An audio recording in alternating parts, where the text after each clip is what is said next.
Here. Commissioner Blasco. Here. Commissioner Zona. Here. Commissioner Bevan. Commissioner Goss. Commissioner Hines. Here. Everyone please stand for the Pledge of Allegiance. Pledge allegiance to the flag of the United States of America.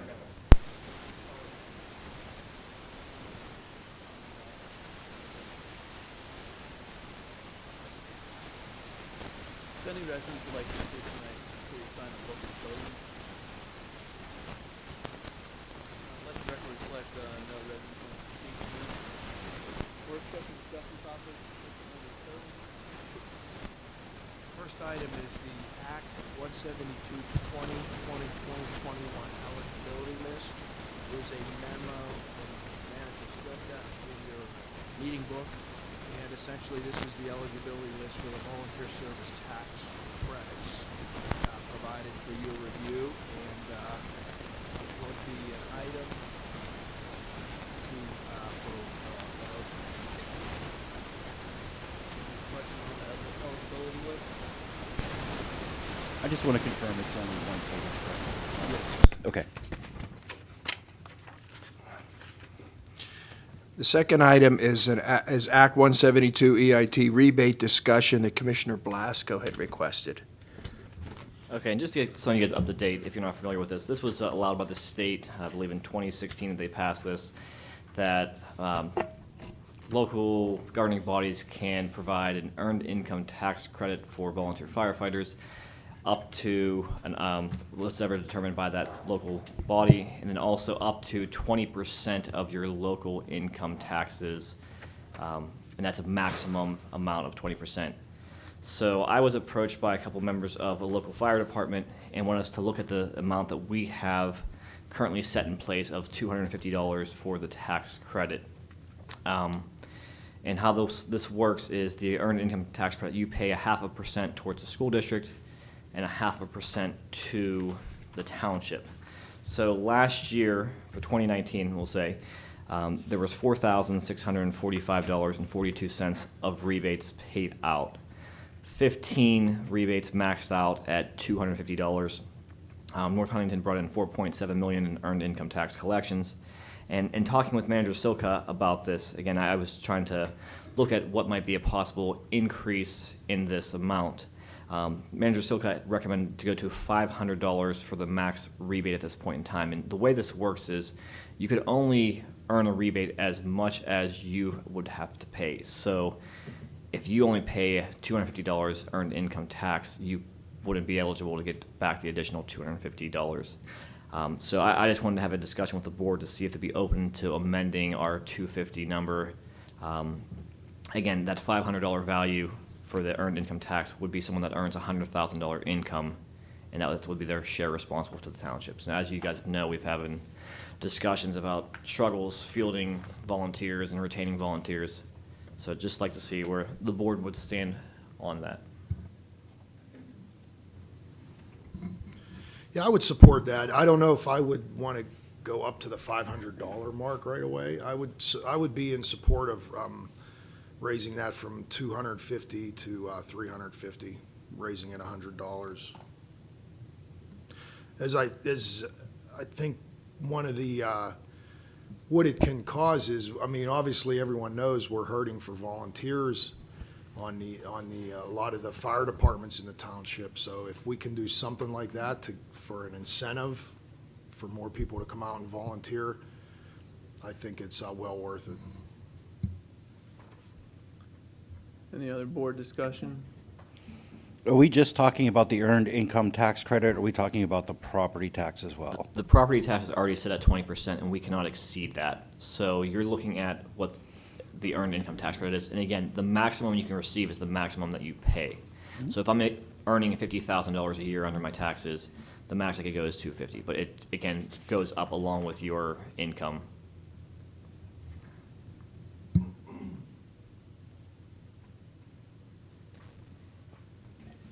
I don't have any issues of raising it. I think we should give every incentive to whoever wants to volunteer and help protect our community. Is there an amount that the board would be comfortable proceeding with? again, it is based off of your income. So to say $500, I don't know, maybe you'll make $100,000 a year that would qualify for that. And again, you have to put in a certain amount of hours in order to reach that. It's not just you volunteer and get 500. You have to commit a published number of hours, which is, again, all in our ordinance here. I mean, I think we would probably still have a little bit of time to discuss this. I mean, I think we can put it on for further session discussion topics, exactly allocation, because we'd be doing this for future years. So I think we can ask Manager Silka, maybe put it on for discussion next month, or even at budgetary time, we can put it on and talk about it at that time. All right. The third item under work session is an update on the road salt matter, and I think that situation has sort of corrected itself, that we've received enough salt supply. I don't have the exact numbers, but I think that situation is under control. And with the time of year that we're looking at and the breaking of the weather, we don't foresee any problems. So, All right. Thank you. Plan and engineering topics, Director Fonzie and Engineer Christner.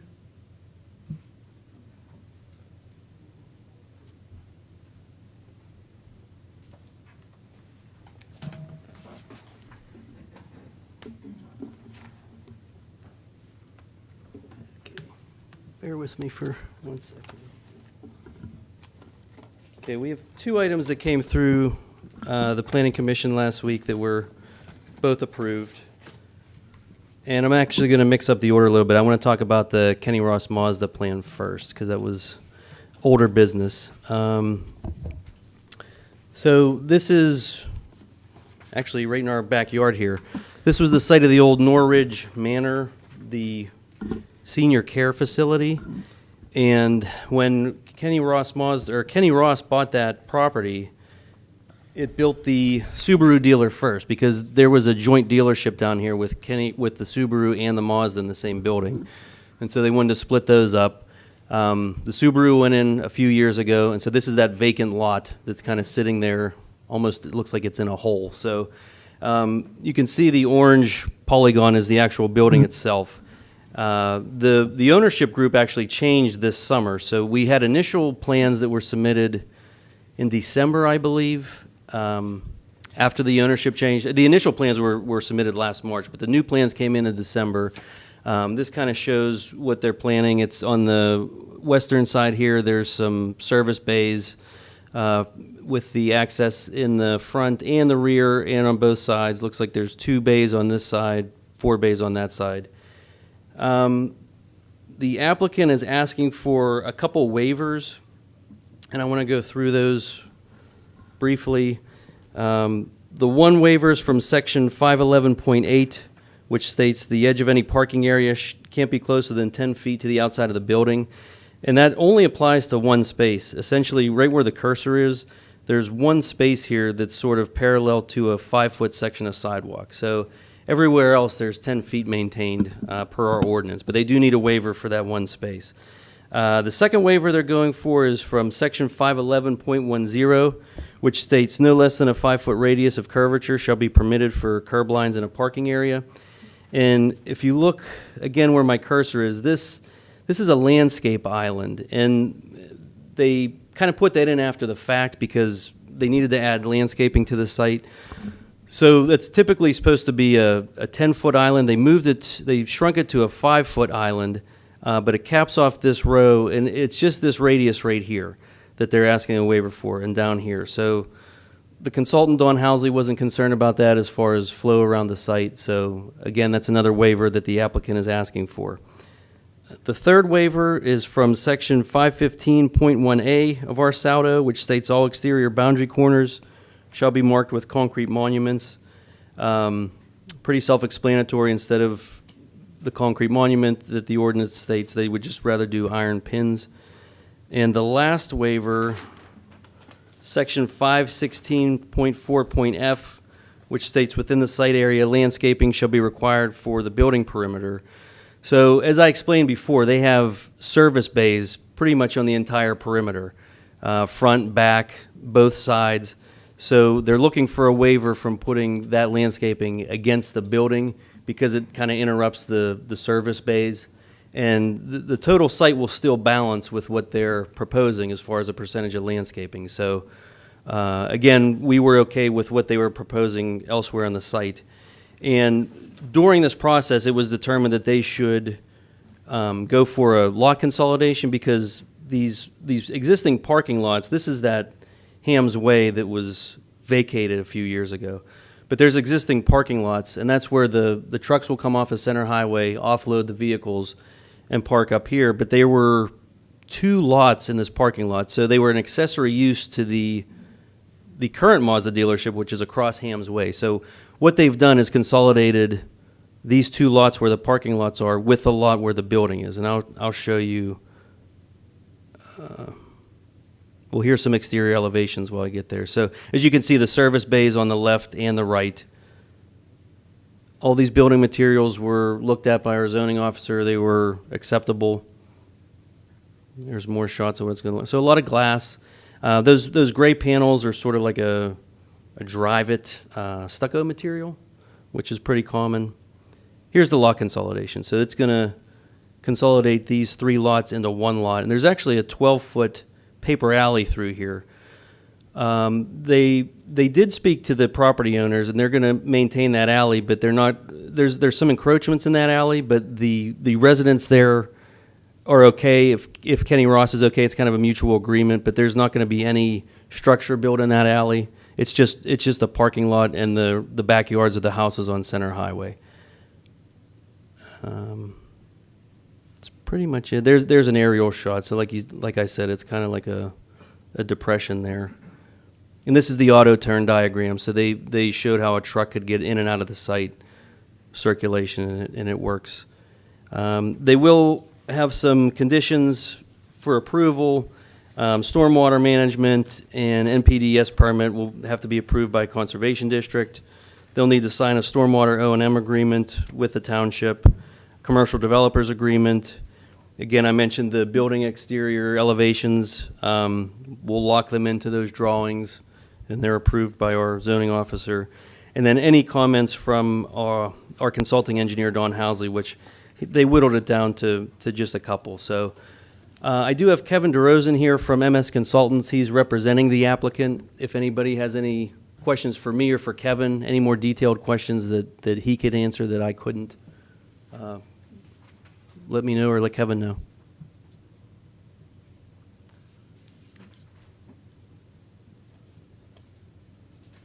What is the logic behind using the iron pins over the concrete to mark the boundaries?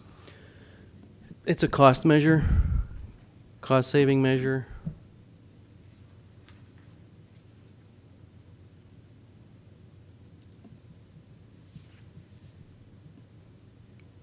And the iron pins can still be located. I mean, if they get buried, you can still locate them with a metal detector. They're usually capped by the surveyor, so you'd still be able to. They could mark them. They could somehow, track where they are. So it's not like they'll be lost. Any other questions? Okay. Okay, and the next and last item is the Redstone Pulmonary Institute. You're all familiar with the Redstone Highlands facility off of Lincoln Way. Here's a shot of the whole development. In the lower left corner is where the villas and single-family homes are. Those went in several years ago. The main drive going up to the facility on top, there's assisted living, different steps of care, and the orange area is where this addition is going. So this pulmonary wing will be an L-shaped addition that's going to provide 60 beds. So there's the existing building. The addition is going to go into this area. And let me back up a little bit. This is part of a PRD that was established in 1998 for this entire site. There's several acres there, but they've been building it up over the years, over the last 20 or so years, to what it is now. There's another shot of the aerial, existing aerial. And there's a shot of what the addition footprint will look like. It's 3.5 stories, which matches what's there. If you drive up the hill, you'll see the facade. It's a siding facade. They're proposing, it's called hardy plank. It's like a cement board siding,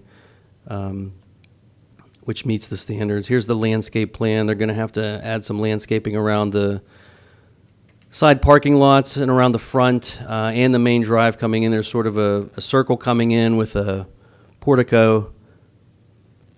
Here's an exterior shot of the north side, south side. Looks like there's some stone facade with that hardy plank and some potential drive-it panels. They are also asking for a couple waivers. The same one that Kenny Ross did, the 511.8, which states the edge of parking area can't be closer than 10 feet. That's only on one section here. Let me get to here's the shot right here. So on the western side, there's a strip of nine parking spaces. And this is sort of an interior roadway. It's sort of a service road for deliveries and things of that nature. But this sidewalk here, instead of the required 10 feet, it's going to be 4.26 feet in width. The Planning Commission had asked them to install concrete bollards between those spaces in the building for protection in case something would happen. A car would jump a curb and hit the building. So the applicant agreed to that. That was part of that waiver. And the other waiver was the boundary corner waiver that we just talked about as well. Instead of doing the concrete monuments, they're asking for the iron pins. The Planning Commission did approve it, and there's going to be conditions. Again, NHTMA is going to have to approve the sewer design. Conservation District has to go through stormwater management plan and erosion controls. They'll have to sign a stormwater O&M agreement with us, commercial developers agreement with us. Again, we'll lock them into those building elevations and then the outstanding engineering comments, which there was some correspondence going back and forth with the engineer, Gateway Engineers, and our consultant, Don Housley. I did bring, Nick Kazinko is here from Redstone, and I want to open it up to Nick because he can speak on the patient care, basically what the need was for this addition, and I want to kind of turn it over to Nick right now so he can answer your questions and tell you a little bit more about the project itself. Thanks, Nick.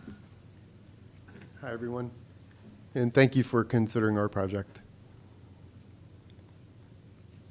Do you have questions? You just want me to overview the? Yeah, I mean, if you want to give us a little overview, I don't know if the board has any particular questions for you or not. Sure. My background has been hospital and long-term care administration for about the last 29 years. And in my travels through various companies that I worked for, I've run ventilator units.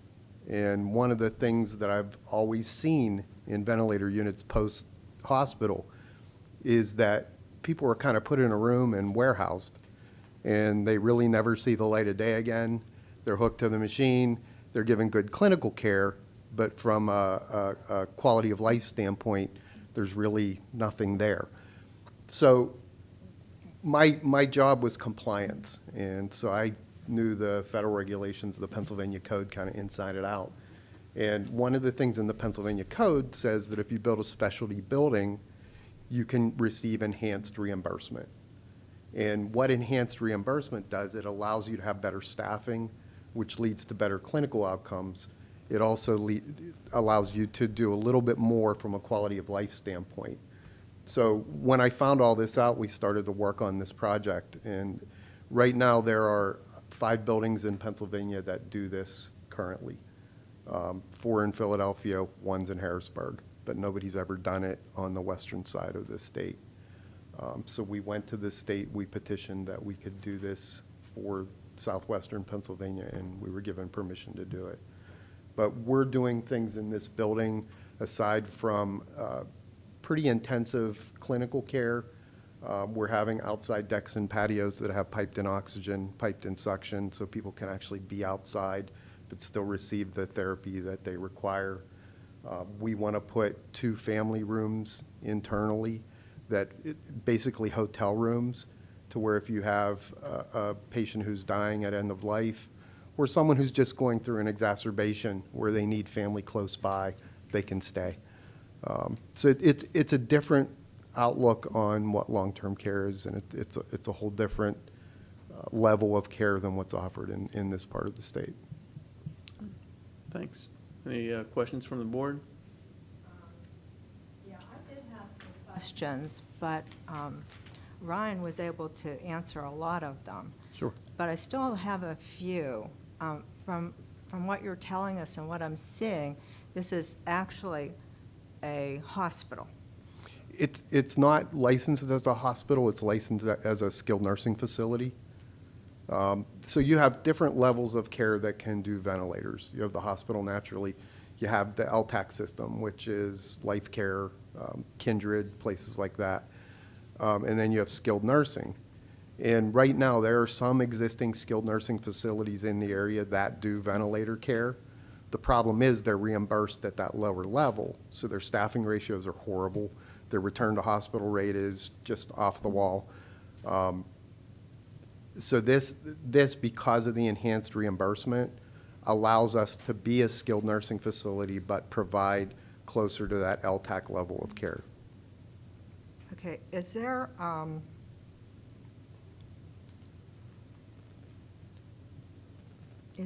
is there a physician who sponsors this? I mean, is there a physician that would be like someone kind of overseeing the whole Yeah, thing? you would have actually two medical directors in the building. One would be for general medicine, and one would be a pulmonary medical director, a licensed pulmonologist. Okay. I think you did answer one question about overnight care. Some of these people will be long-term or Yeah, the average. weeks? Are we talking weeks or? It's sometimes up to years. There are people, because of their disease process, because of their comorbidities, will never get off of a ventilator. And families aren't able to care for those people at home because of the suctioning and the other care that's required. Therefore, the average length of stay for the other buildings that exist in Pennsylvania is over 300 days. So you're looking at a combination essentially of some short-term people, because one of the things we want to do is we want to alleviate some of that pressure off the hospitals. So if they're holding someone in an intensive care unit only to wean them off of a ventilator, we can take that patient. So they might only be with us for a couple weeks. But also there may be those people that they're never going to go home. Their hearts are strong. They just have lung problems, so they may be on a ventilator for years.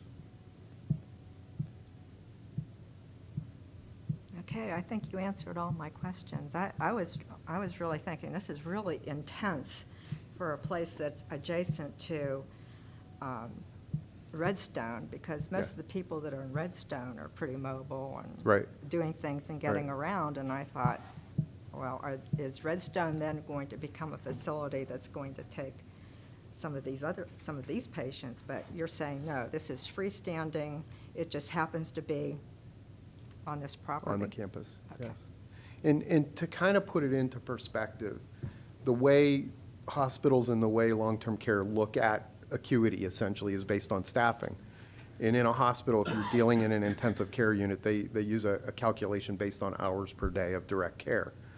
So an ICU is 12 hours per day of direct care. A nursing home is about, the state requires 2.7, but most nursing homes run around 3. This is between 5.5 and 6. So it's not hospital intense, but it's much more than what a nursing home is. Thanks. Thank you. Anything else from the board? Thanks. That's all I have. If there's any other questions for me? No, thank you. Thanks. Any old business? Not seeing any on the agenda. Any further board comments tonight? Just remember daylight savings time this weekend. All right. Motion to adjourn. Second. Discussion. All those in favor by stating aye. Aye. Opposed? Motion passes 6-0. Meeting adjourned at 7:24.